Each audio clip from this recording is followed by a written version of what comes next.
Ciao ciao les petits loups, bienvenue, welcome avec Taskiller85 aujourd'hui pour une nouvelle vidéo. J'espère que tout le monde va bien, vous l'avez certainement reconnu. Voici le Upsan H501S Advance avec cette pinaise de radiocommande. Franchement, je la trouve au top. Moi, je l'avais pas encore eu entre les mains, celle-ci. Je n'avais pas encore fait de revue sur le H501, mais écoutez, il est jamais trop tard pour bien faire parce que j'avais vraiment envie de tester ce petit appareil. J'avais eu l'ancienne version. Salut le train. Décidément, on se donne rendez-vous à chaque fois. Hein.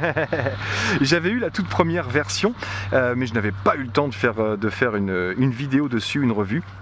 Donc écoutez, on va s'y coller, on va s'y atteler pour ceux que ça intéresse. Alors sachez tout d'abord que je n'ai pas eu de mise à jour à faire.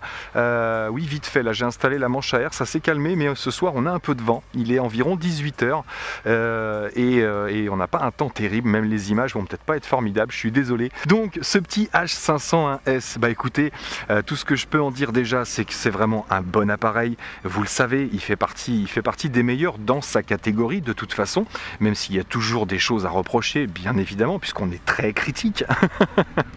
Mais donc voilà, le H501S, vous le savez, un drone avec GPS ou maintien d'altitude, avec toutes les fonctions de safe, bien sûr, de retour home en cas de perte de signal, en cas de manque de batterie ou manuel tout simplement. Et donc là on a la version Advance. Donc écoutez, le drone, je ne vais pas vous en parler énormément parce que vous en avez déjà certainement entendu parler pas mal de fois. Des bons moteurs brushless avec une bonne petite finition. On voit les finitions intérieures, c'est pas les plus beaux que j'ai jamais vus, mais on a des bons petits moteurs brushless dessus. Une batterie en 7V4 2S. Qui fait alors très peu de C puisqu'on a besoin, comme c'est avec maintien d'altitude, on a un maintien courant, on est en 10 C, en 2700 mAh, donc on n'a pas besoin d'une grosse puissance pour ce style d'appareil. Comme beaucoup d'engins qui ont le maintien d'altitude, j'ai envie de dire on va dire un ralenti de base, mais bonne autonomie, hein, ça vous laisse un quart d'heure, 20 minutes d'autonomie, et bien sûr on va pouvoir filmer en Full HD grâce à sa petite caméra, ainsi qu'une carte mémoire qui va s'insérer directement dans l'appareil ici. Donc mettez une bonne, hein. Moi j'ai mis une classe 10, vous le savez, toujours la mettre avant que le drone soit en route. Et sinon, écoutez, on va avoir plein de petites manipulations sur ce petit engin qu'on ne devra pas forcément répéter à chaque fois. Vous savez que vous avez la calibration, vous avez plusieurs calibrations. Vous avez la calibration du compas. Alors ça, vous allez devoir le faire, forcément. Vous avez la possibilité de faire la calibration du gyroscope, donc du plan horizontal, et vous pouvez même avoir la calibration des manettes de la télécommande. Vous pouvez calibrer vos sticks, mais ça, vous n'avez pas besoin de le faire, c'est fait d'origine. Et vous pouvez aussi avoir une calibration de yaw, de rotation, c'est-à-dire que si votre appareil, une fois en l'air, a tendance à faire des rotations seul, vous avez aussi une calibration pour les rotations. Donc les manips sont assez simples, hein. Pour lancer le calibrage du compas, il faut simplement maintenir le stick de gauche à gauche et ensuite faire des petits allers-retours comme ça, et vous allez passer avec la calibration du compas qu'on va voir tout de suite. Si vous mettez le stick à droite et que vous faites encore des petits allers-retours comme ça, vous allez passer sur la calibration du gyroscope, donc là pour le plan horizontal. Et sinon, dernière calibre, en poussant la manette vers le haut, le stick de gauche vers le haut ici, et en faisant des allers-retours au bas, vous allez pouvoir calibrer le yaw. Et là, il y a toujours des indications lumineuses sous le drone qui vont vous aider à savoir ce qu'il faut faire et dans quel sens à chaque fois. Sinon, radiocommande, mode 2, avec bien sûr retour de force puisqu'on a le maintien d'altitude, même si on a une position manuelle sur cet engin. Je vais vous en parler parce qu'elle est assez particulière. Contrairement à beaucoup de télécommandes, moi personnellement, mes switches sont toujours en haut quand ils sont éteints. Sur celle-ci, ils seront en bas quand ils sont éteints, et vous activerez en mettant vers le haut. Donc on a une télécommande 4, 5, 6, 7, 8, 9, 10 canaux, puisqu'on a 2 varios ici qui ne servent à rien pour ce drone, puisqu'on n'a pas de gimbal à contrôler, par exemple, de caméra. Sinon vous avez bien sûr le stick de gauche, le stick de droite, on est en mode 2 et on peut inverser les modes. Vous avez sur les switches ici, le premier c'est le mode headless que vous activez en mettant vers le haut automatiquement. Ici c'est le mode GPS tout simplement. Home c'est le retour, le RTH que vous activez mais simplement quand vous avez le GPS d'activer. automatiquement. Et ici le B, c'est le mode Follow Me, puisque ce drone a le mode Follow Me. Voilà, on n'a pas le mode Circle. Alors j'ai eu aucune mise à jour à faire, je ne sais pas si maintenant ils ont sorti le Circle, mais en attendant, moi je ne l'ai pas sur la télécommande. Dernière petite info, bien sûr on a des boutons ici, Exit, Up, Down et Enter. Donc ça va être pour naviguer dans le menu, mais pas que. Le bouton Exit va aussi servir à prendre des photos quand vous êtes en vol, et le bouton Enter à démarrer la vidéo. Sinon ici ce sont des boutons de trim, tout bêtement, et dernière petite fonction que vous avez, c'est que quand vous maintenez le trim au bas ici, de puissance vers le bas, vous allez pouvoir éteindre ou rallumer les LED qui sont sous le drone, tout simplement. Donc on a fait le tour de la radio, on a deux antennes, une pour la réception de la vidéo et une pour communiquer avec le drone. Et sinon, il va vous falloir 8 piles LR6 dans la télécommande. Moi, j'ai commandé une batterie. Je vais vous montrer, puis je vous mettrai la référence dans la vidéo, bien sûr. J'ai mis une petite batterie à l'intérieur, 5C ou 10C, je crois. Vous avez en dessous un USB ici qui peut servir à la mise à jour du firmware et aussi une sortie vidéo pour avoir un écran supplémentaire ou un masque, pourquoi pas, qui irait se brancher à un, vous savez, pas un masque FPV, mais bah si, pourquoi pas, parce qu'il y a aussi les entrées vidéo, mais un masque VR tout simplement, ou un écran, un moniteur tout bêtement. Vous pourrez le connecter bien sûr à un masque FPV, tout à fait, hein, vous allez pouvoir le piloter en FPV si vous voulez, même si la lentille n'est pas forcément super bien orientée pour faire du FPV. Donc voilà, c'est parti pour la mise en route. Trêve de blabla, le vent se lève. Je crois que c'est le temps idéal pour vous montrer ce que c'est qu'un drone avec un GPS, pour ceux qui ne connaissent pas. Donc je mets en route. Donc 12 volts 4, c'est normal, puisque je suis avec une batterie 3S dans la télécommande. On a plusieurs lignes qui vont s'afficher ici. Pour l'instant, le drone n'est pas en route. En bas, vous inquiétez pas, c'est le GPS avec les coordonnées GPS. Donc maintenant, on va allumer le drone. Alors je vais dire quoi là? Tac. Dédicace à tous ceux qui kiffent les tacs. Faudrait que je dise tic de temps en temps, hein, ça ferait tic et tac. Alors, donc 4 lumières qui clignotent, de la même couleur, la petite musique qui va bien. Je pose le drone à plat. Alors comme on n'a pas un grand soleil, on verra peut-être mieux justement les petites lumières. Alors on voit qu'on a le retour tout de suite sur la radio, ici, j'espère que vous le verrez comme il faut. Alors, il y a beaucoup d'indications, hein. Je vous avoue que pour piloter c'est bien mieux dans un masque, c'est beaucoup plus clair et net, mais là ça suffit pour faire des prises de vue, hein. C'est juste pour avoir un retour de ce que vous voyez. Donc beaucoup d'indications, vous avez du pitch, vous avez le roll, vous avez la hauteur, vous avez la distance, et là il nous demande de calibrer le compas. Donc si vous regardez bien, les lumières tournent en rouge comme ça, en tournant dans le sens des aiguilles d'une montre. Vous allez faire la même chose jusqu'à ce qu'elle change de couleur. Encore. Tac, ça y est, c'est changé de couleur, c'est plus rouge, c'est vert. Quand c'est vert, on le met sur le nez vers le bas. Et pareil, vous allez tourner votre appareil. Donc c'est ce qui s'appelle le calibrage du compas. Et là, les lumières devraient pas tarder. Ça y est, ça s'est arrêté. Les lumières clignotent toutes pareilles. Donc elles sont roses devant et vertes derrière. Alors pareil, en fonction du mode dans lequel vous allez être, si vous êtes en GPS, il va clignoter différemment que si vous êtes en mode maintien d'altitude ou en mode manuel, bien sûr. Donc là, j'ai plus les couleurs en tête. C'est du jaune-vert ou du rouge-vert. Non, le rouge, c'est quand il est en mode retour home, tout simplement. Donc voilà. Alors, sachez qu'il vous faut minimum 6 satellites pour pouvoir avoir le GPS d'activer le retour home. Là, on en a 11 dans l'appareil, 11 dans la télécommande. Vous avez la ligne rose et la ligne jaune. La jaune, c'est pour la radio. Et la rose, c'est pour le drone. Donc voilà, on est bien à 0 mètre d'altitude, logique, tout est bien, on a une bonne batterie. Bah écoutez, il n'y a plus qu'à. Alors on va se faire le petit calibrage. Hop, alors je crois que c'est pour le gyro, je crois que c'est à gauche. Non, c'est à droite. Tac, et on bouge de droite à gauche. Voilà. Là, les 4 clignotent en même temps. Donc là, on est en train de calibrer le gyroscope.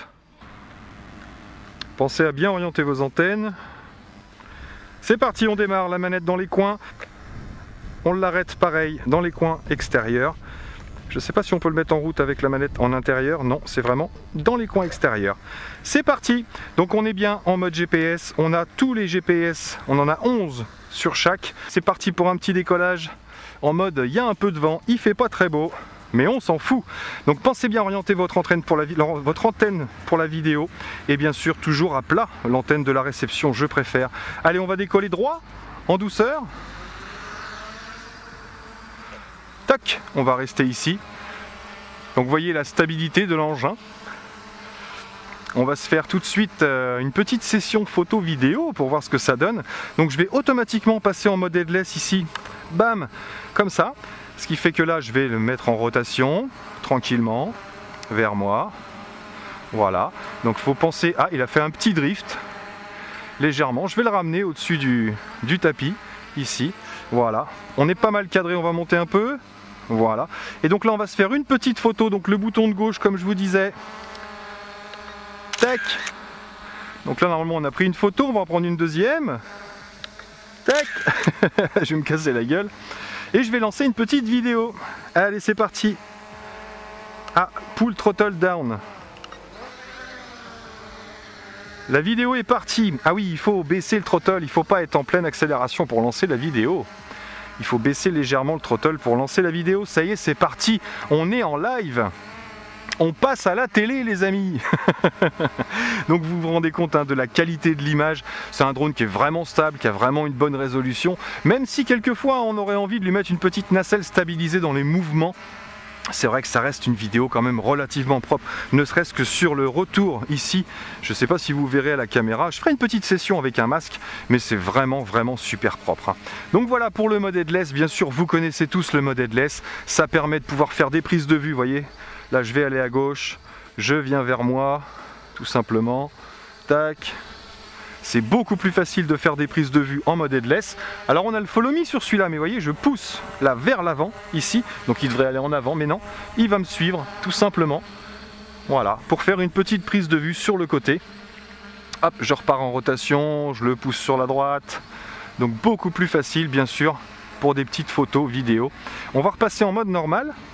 Tac, ici, on est toujours en mode GPS et on va se tenter un petit RTH, un petit retour to home. On va voir la précision de l'engin. Allez, on va se faire une petite balade. Tac. Voilà, on va l'emmener se promener un peu. Donc on a plus de 200 mètres de portée sur cet appareil, selon la donnée constructeur. Mais vous savez que je ne tenterai pas plus de 200 mètres de toute façon. Donc là, on va se faire une petite centaine de mètres. Voilà, on est au-dessus du stade. Paf, là on est au bout du stade, voilà, tac, il faut que j'arrête de dire tac, et on va se faire un petit retour home, tout simplement en activant ce bouton. Regardez ce qui se passe, le drone se retourne, normalement il devrait me faire face, je crois, à quelque chose près, hop, et il pousse en avant. Donc le voilà, on est là. Viens là mec. C'est ici là, t'as décollé de là. Alors pour le RTH, vous saurez que la mémoire du drone se fait au moment de la mise en route des moteurs. C'est-à-dire si vous avez suffisamment de GPS dans votre radio, vous mettez en route, c'est à ce moment-là qu'il va se souvenir de la position de décollage. Donc le voici. Eh, dis donc, pas folklorique ton retour home. J'ai connu mieux en retour home. Vas-y, regardez la différence. Je touche à rien, je suis pas un tricheur. Hop, j'arrête le retour home tout de suite et je reprends le contrôle. Ok, donc il a voulu se poser ici. On va voir si on fait un autre retour home. À moins que le retour soit l'endroit de la télécommande au moment de la mise en route, ce qui m'étonne pas mal. Donc je vais tout de suite désactiver le GPS. Tac, et là automatiquement on a un drift, c'est normal. Donc là on va piloter tout simplement en mode manuel mais avec le maintien d'altitude. Voilà, donc on va avoir automatiquement un petit peu plus de pêche. Alors c'est un drone qui se manie super bien, je vous le cache pas, il n'y a pas de souci. Alors par contre attention quand vous désactivez le GPS parce que là il n'y a plus de retour home, c'est fini ça rigole plus Donc les images bien sûr, là je vais un peu trop vite. Yo, donc les images sont un petit peu trop basses forcément quand on pousse un peu. Hop là. Allez, on avance. Là, il faut y aller tranquillement si vous voulez des belles images. Il faut y aller mollo. Là, je vais même encore un peu vite. Voilà, il faut y aller tranquille si vous voulez faire de la prise de vue. Trouvez la bonne hauteur, la bonne altitude. Tac. Donc voilà, je vais réactiver le mode GPS tout de suite, comme ça on n'aura pas les drifts. Et je vais l'orienter de l'autre côté encore une fois, on va se retenter un mode return. Je le tenterai bien en éteignant la télécommande, hein. Il n'y a pas de raison, hein. Allez, je suis un fou, je suis un malade. Donc j'étais bien en mode GPS, hein, bien sûr. Donc j'ai éteint la télécommande, on va voir ce qui se passe là-haut.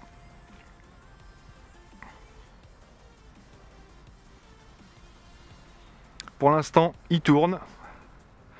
Il se demande ce qui se passe. Hop, et ça y est, il enclenche son retour. Ok.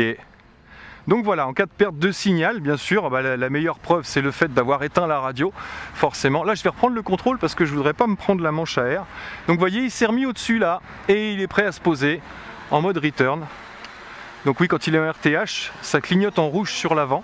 Donc là, je rallume la radio et automatiquement, il reprend le contrôle ici. Donc je peux activer le mode RTH, bien sûr, pour qu'il finisse son travail et qu'il finisse par descendre.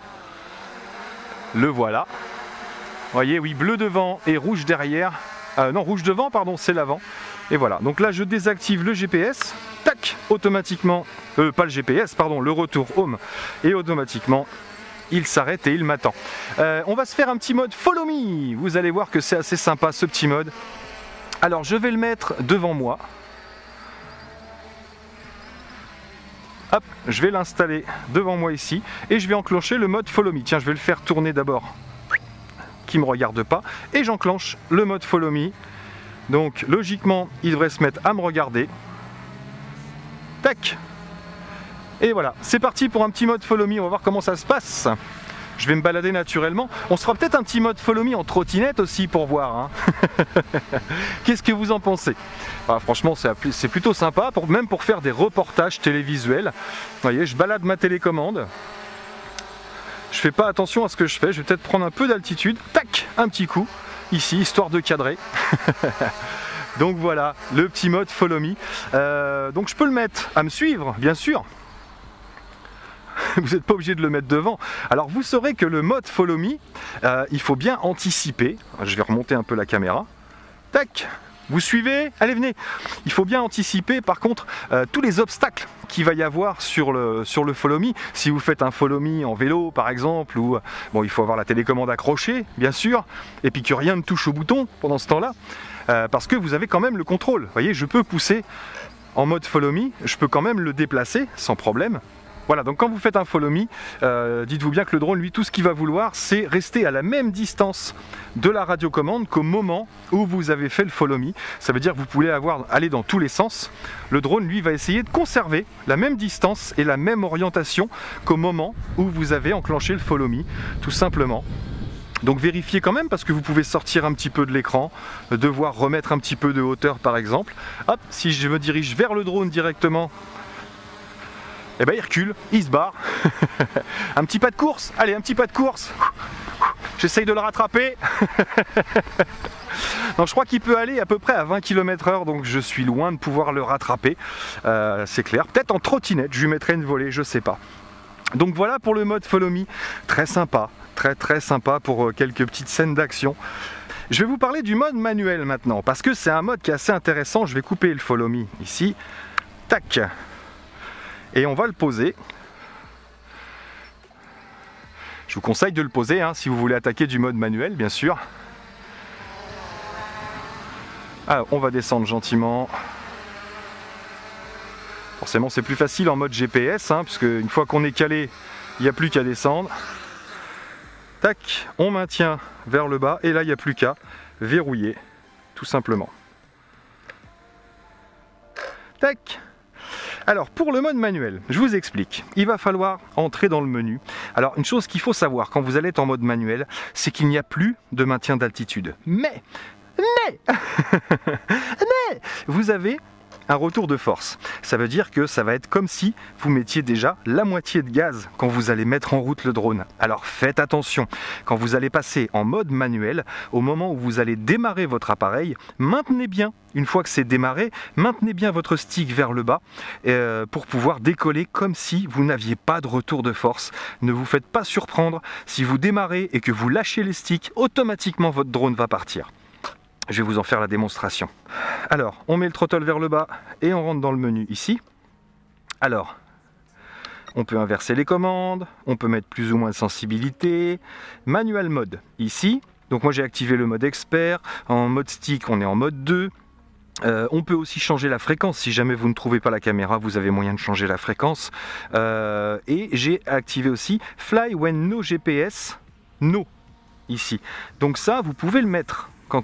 Sinon, vous ne pourrez pas voler sans GPS. D'accord ? Donc, pensez vraiment à activer cette fonction. Là, vous descendez sur Fly when no GPS, vous entrez ici.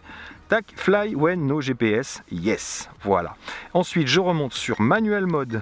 Ici, tac, et je mets sur on, tout simplement. Et maintenant, il n'y a plus qu'à sortir. Exit. Tac, vous maintenez. Et là, nous sommes en mode manuel. D'accord ? Il n'y a plus de GPS qui compte. Hein, je peux le retirer de toute façon puisque ça marche plus. Donc, regardez ce que je vous disais. Je démarre. Ici, si je lâche maintenant, comme tout à l'heure. Ah, forcément, si je maintiens, il va éteindre. Je démarre et je lâche. Regardez, regardez. Voilà. Et bien ça peut vous surprendre. Donc, je vais vous remontrer la méthode. Je vais me poser. Tac. Ici, je coupe les moteurs. Voilà. Donc, quand vous passez en mode manuel, pensez-y, les enfants, restez bien en bas, puisque votre stick avec retour de force ne sert plus à rien. Il faut l'utiliser comme un stick de base. Donc, on active. Ici, et on n'en relâche qu'une, et on reste en bas. Ah bah non, parce que là, il s'arrête. Tac, ici, et là, on peut décoller gentiment. Faut pas rester trop longtemps en bas, sinon ça s'arrête. Voyez, et je monte tranquillement, ici, et je gère mon accélération comme avec un drone de base. Voyez, je descends, je remonte. Alors, le principe du mode manuel, c'est quoi ? Bah, c'est que vous allez avoir une descente beaucoup plus rapide, et une montée beaucoup plus rapide aussi. Voilà, dans les deux sens, vous aurez plus d'accélération. Regardez la descente. Hop là. Alors si vous coupez les gaz, eh ben vous pouvez faire des figures. Rappelez-vous les figures en mode manuel que je vous avais montré avec certains drones. Je ne l'ai pas fait avec celui-là encore. Hein. Allez, c'est parti. Donc là je suis en mode manuel. Sinon ça se pilote comme un drone de base quand vous êtes en mode manuel, sauf que vous pouvez couper les gaz. Voilà. Et si vous coupez les gaz, bah forcément le gyroscope, il aime pas trop. Alors on va se tenter quand même une petite figure. Hein. Vous vous rappelez comment on faisait? À fond gauche, par exemple, et après on coupe les gaz, on fait à fond droite. On va essayer. Hein. Allez, on prend de la puissance, gauche, je coupe les moteurs et je vais à droite, oui. Et ben c'est ma première figure avec le H501. Ça fait peur parce qu'il est gros, parce que je veux pas le casser. Alors on va faire en marche avant maintenant. Vous voyez, je le maintiens là, hein, parce que sinon il veut qu'une chose, c'est monter automatiquement. Donc pareil vers l'avant, on va pousser à fond vers l'avant, mettre de la puissance, et quand on va vouloir faire la figure, on va tirer vers le bas le throttle et tirer vers le bas. Pareil pour le pitch. Regardez. Je pousse en avant, throttle, je tire les deux. Et il s'est retourné. C'était un peu chaud patate, mais il s'est retourné.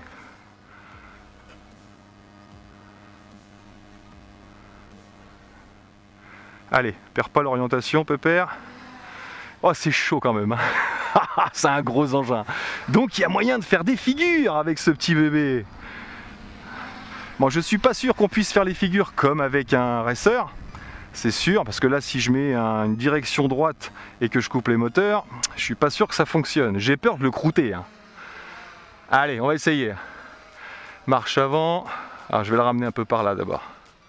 Il faut penser que le throttle, il faut le ramener. Hein.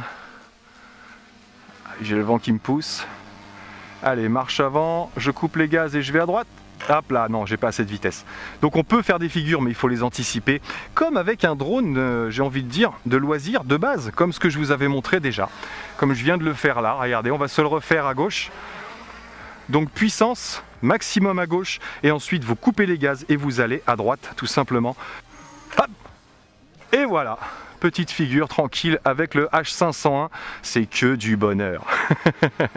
Allez, je vais couper la vidéo. Pourquoi je coupe la vidéo en fait? Alors est-ce que je peux... Non, je peux pas réactiver mon mode ici. On va réactiver le mode de base. Tac, je suis posé, je coupe les moteurs. Tac, tout simplement. On va retourner dans le menu. Enter, donc throttle bas, Enter. Faut maintenir, voilà. Et on va redescendre sur Manual Mode Off. exit, voilà. Nous voilà revenus en mode normal. Hop, GPS, démarrage, youhou. Ah, bah tout de suite, c'est beaucoup plus stable, hein. Alors, faites voir ça en vol, ce petit joujou. Alors, est-ce que c'est un GPS position? Ah, regardez, on va le déplacer, et je le lâche, et hop, automatiquement, il va retourner à son positionnement. Donc GPS de position, on ne peut pas le déplacer. Donc voilà les amis, en ce qui concerne le H501S, tac! Salut bonhomme! Donc bien sûr, il y a moyen de l'équiper avec des pieds un peu particuliers pour pouvoir avoir une nacelle, pour pouvoir avoir un support, mais il faut rajouter des pieds, etc. etc. Bon, ne prenez pas ce drone-là si vous voulez quelque chose avec une nacelle stabilisée. Là, il est vraiment fait pour faire des petites prises de vue, voire peut-être un peu de FPV, parce qu'on peut tout à fait piloter en FPV, sans souci. Tac, on va le pousser en fin de batterie pour voir s'il revient quand même. Parce que celui-ci est équipé de pas mal de sécurité. D'ailleurs, il clignote rouge à l'avant, et ça, je pense qu'il faut le ramener de base. Je pense. Regardez, si vous faites des mouvements souples, on va prendre un peu d'altitude pour avoir une image un peu plus propre. Ici, voilà. Faites vraiment des mouvements souples et tranquilles si vous faites de la prise de vue. À toutes les secousses, forcément, à chaque fois, vous allez avoir une image qui va bouger, pas comme il faut. Donc voilà. Même avec le H501, même par jour où il y a un petit peu de vent comme aujourd'hui, vous pouvez faire des images assez propres, assez stables. Regardez, c'est plutôt sympa. En même temps, je dis ça, mais je découvrirai les images en même temps que vous, hein. Mais oui, on peut tout à fait le piloter comme un... On peut faire un petit peu de FPV avec sans problème, hein, que ce soit en mode manuel ou en mode GPS tout simplement, hein. Allez, on pousse un peu. Par contre, c'est un drone qu'on voit un peu quand même, hein. Donc là, on est en mode GPS, là je suis à fond. Je vais mettre à fond d'IAR. Voilà, rotation. Donc je suis à 100% hein, en vitesse. Vous pouvez baisser la vitesse hein, dans la sensibilité. Vous pouvez mettre à 60, à 50, c'est vous qui gérez ça. On va désactiver le GPS. Tac, automatiquement, vous voyez, on gagne en amplitude. Je ne sais pas si vous l'avez bien vu. Je réactive le GPS, automatiquement il se freine. Regardez, je vais prendre une accélération, hop, à fond, et je désactive. Tac, regardez, vous avez vu? Il s'est penché une deuxième fois, on a même tendance à perdre un peu d'altitude. Ça va, non franchement, je suis à fond de pitch. Il perd un peu d'altitude, ouais, je relâche tranquillement. Hop, et on freine, avant de se prendre les arbres.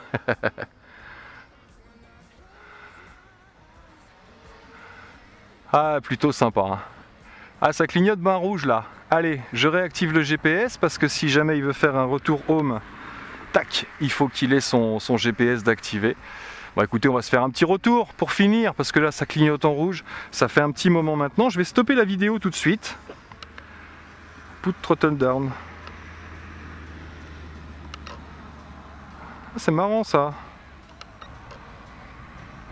Ah ça y est, ouais. Il faut mettre le throttle en bas pour activer, désactiver la vidéo. En même temps c'est bien, ça veut dire que vous pouvez pas le faire sans le faire exprès quoi. C'est plutôt pas mal. Allez, le petit retour home qui va bien pour finir.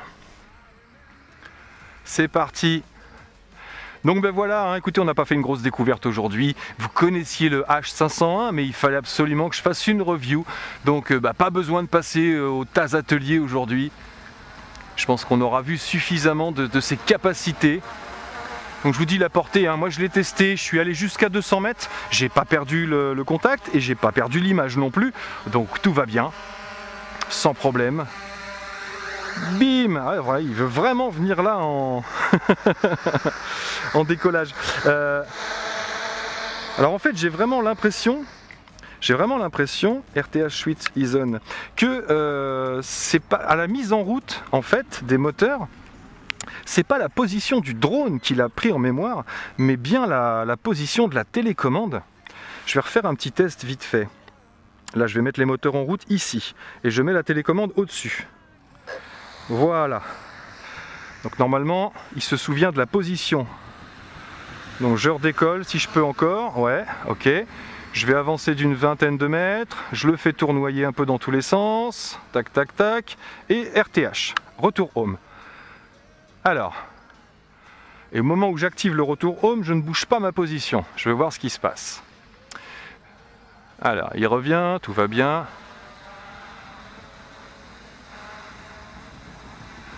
Alors je me demande hein, si c'est pas un peu comme le Unique, parce que là il est en train de me descendre sur la face.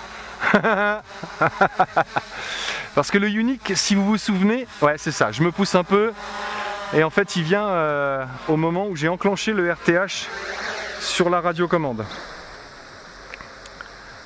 Apparemment. Ça c'est quand j'ai enclenché le RTH. On va refaire un dernier petit test avant que j'ai plus assez de batterie du tout.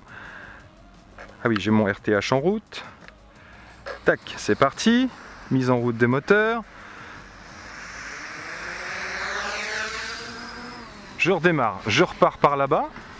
Et maintenant, tiens, je vais même l'envoyer ailleurs, ça va changer un peu. Tac. Et maintenant, je vais faire un RTH. Je suis au-dessus du tapis. Retour home. Tac. Ah, je veux savoir, hein. Donc là, j'ai activé le RTH, j'étais au-dessus du tapis. Est-ce que c'est comme le Q500 de chez Unique où il prend la position, la dernière position connue de la télécommande? Eh ben écoutez, j'ai l'impression, parce que vous voyez en RTH ça fait 2-3 fois qu'il va là-bas. Donc maintenant je peux me reculer. Donc j'ai été sur le tapis, hein, j'étais à cheval sur le tapis quand j'ai activé le RTH. Eh ben écoutez, je pense que c'est ça. Hop là, je m'en doutais que j'allais toucher. Coupure moteur, j'ai touché le truc. Ouais. Donc il n'est pas arrivé sur le H, en même temps j'étais au-dessus comme ça. Donc vous voyez, il s'est bien positionné au niveau du RTH de la télécommande. Donc apparemment ce serait ça. J'enlève le return, j'enlève le follow et il redémarre encore un peu. Pourquoi pas? Je vais en avoir le cœur net les enfants. Allez, je l'emmène par là. Tac. Ok. RTH. Ah, je suis curieux, hein. Je suis curieux, mais j'aime bien savoir comment ça marche. Alors, regardez ce que je vous dis. Voilà. Donc, dans la notice, il vous marque que il se souvient de sa... Ben non, il est sur ma tronche en direct, je me pousse. Il se souvient de la position RTH au moment du décollage, mais il se souvient de la position de la radiocommande au niveau de l'enclenchement du RTH.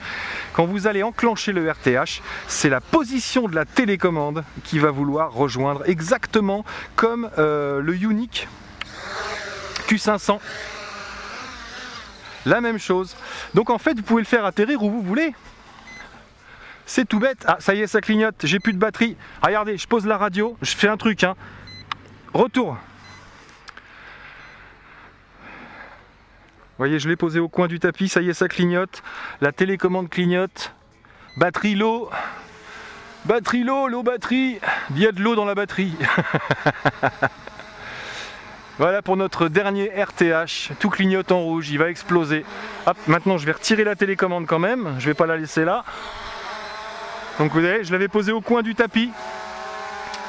Donc franchement, la précision est quand même plutôt sympa, regardez. Voilà.